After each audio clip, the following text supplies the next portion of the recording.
ISIS issuing a new Christmas threat aimed at the heart of New York City. The terror group posting this propaganda photo of Times Square, showing a Santa Claus standing next to a box of dynamite, looking over a crowd of shoppers. The threat comes nearly a year after an ISIS-linked terrorist plowed a truck into Berlin's Christmas market, killing 12 people.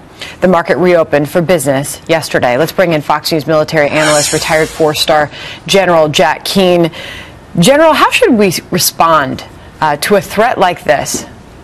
Well, first of all, the purpose of any terror organization is to instill fear and to intimidate us. And that's a chilling photograph, to be sure, of a well-known place in America that everybody in this country can identify with. They also have a chilling photograph for London, Paris, and Vatican City, also indicating that something horrible is going to take place there. I think we leave this in the hands of our intelligence service and our law enforcement who've done a very good job in the past in dealing with activities like this. But I think also we have to understand as adults that ISIS, even though, Sandra, we've taken their territorial caliphate away from them in Iraq and in Syria, they still have a virtual caliphate. Most of their leaders, while we've killed some, their top leadership is still alive in southeastern Syria.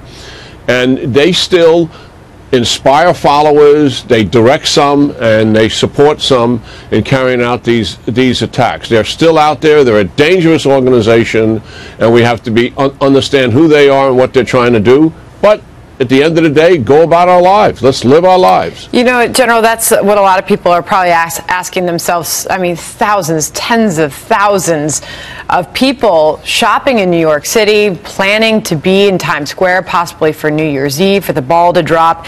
That poster, that chilling poster that the terrorist group released, in the middle of it in black and white, you see that it reads, "We meet at Christmas in New York soon." When I asked you how should we respond, I was asking as a country, and you referenced how authorities should respond, but how should we respond as Americans? You say go about your daily lives, but that's a serious threat. I think we always have to be aware of our surroundings ever since 9/11, what takes place. And I think most people in America are like that. It doesn't mean we're not going to live our lives. They're not going to go out and recreate and enjoy family and be in public places where huge crowds gather. So in our sports stadiums, other activities that we do, go to the theater, those things, Americans are going to do it. I have total confidence in the American people doing that, but we're all aware of the fact that the terrorists are out there.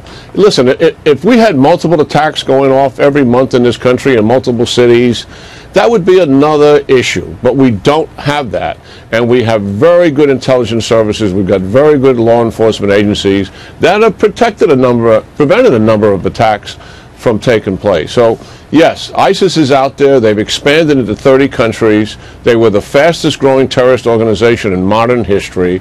We've taken a lot of things away from them, but we got to stay focused on dealing with them overseas. And we are doing that. And here at home, a huge responsibility for law enforcement. There's also a threat for New York City commuter trains as well.